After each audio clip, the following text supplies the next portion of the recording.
এতিয়া খেৰ আনিব গৈ আছে গোটেইবিলাকে প্ৰথমতে আমাৰ ঘৰৰ পৰাই খেৰ আনিব যিহেতু আমাৰ ঘৰত বহুত খেৰ আছে আমি খেতিয়ক মানুহ না গতিকে গোটেইবিলাকে আমি এতিয়া খেৰ আনিব গৈ আছো দে উঠ যা মিনময় উঠ যা আৰু আমাৰ এইপিনে ভেলাঘৰটো বনাই আছে সেইটো আমাৰ ৰাস্তাটো এতিয়ালৈকে পাকা হোৱা নাই কোনোবাই যদি হিমন্ত বিশ্ব শৰ্মাক এইটো বস্তু দেখায় তেতিয়াহ'লে আমি বহুত ভাল পালোঁ হয় এতিয়া আমাৰ ঘৰত যাব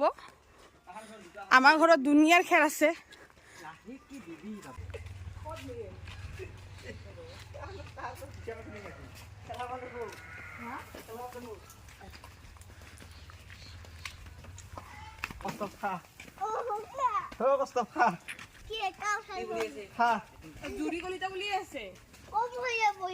কম হৈ যাব না